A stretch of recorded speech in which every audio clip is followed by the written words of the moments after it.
सौंदर्य स्वस्त आहे पण चरित्र महाग आहे। शरीर स्वस्त आहे पण जीवन महाग आहे।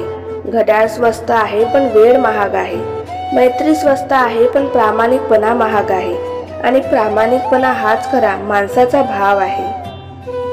आयुष्यात कधीही कोणासमोर स्वतःचे स्पष्टीकरण देत बसू नये, कारण ज्यांना आपण आवडतो त्यांना स्पष्टीकरणाची अजिबात गरज नसते आणि ज्यांना आपण आवडत नाही ते आपल्या स्पष्टीकरणावर कधीच विश्वास ठेवायला तयार होत नाही। कधीही खोट्या भ्रमात जगण्यापेक्षा वास्तवाचे चटके बसलेले चांगले असतात। निदान पुढे जाऊन आयुष्याची राख रांगोळी तरी नाही होत।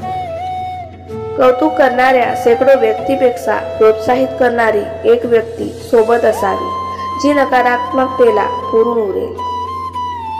जास्तीत जास्त लोक आपल्या आयुष्यात कटू अनुभव व शिकवण देण्यासाठी येतात। फार कमी लोक आपल्या आयुष्यात शुभेच्छा आणि आशीर्वाद द्यायला येतात। हातावरील रेशीमपेक्षा कपाळावरील घामात भविष्य सोडल्यास कपाळावर हात मारण्याची वेळ येणार नाही।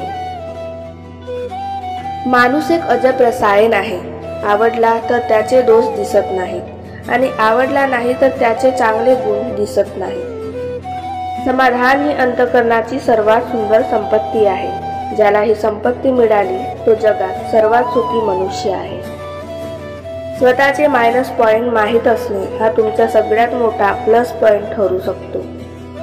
जीवनात चांगला माणूस होण्यासाठी एवढंच करा, चुकाल तेव्हा माफी मागा आणि कुणी चुकलं तर माफ करा। आपलं दुःख पाहून कोणी हसले तरी चालेल, पण आपलं हसणं बघून कोणी दुःखी राहता कामा नये। ती आहे म्हणून हे विश्व आहे, ती आहे म्हणून घरात घरपण आहे, ती आहे म्हणून नात्यात जिवंतपणा आहे। तिचा सन्मान करणे हे प्रत्येकाचे कर्तव्य आहे। ती म्हणजे आई आहे। प्रत्येक गोष्ट आपल्या नशिबात असणे हे आपल्या हातात नाही, पण तीच गोष्ट आपल्या नशिबात आणण्याचे प्रयत्न मात्र आपल्या हातात असतात।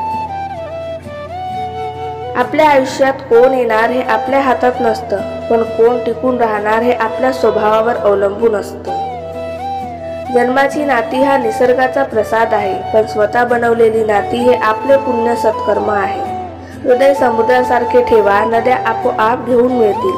तणावमुक्त जगा, हसानं हसवा।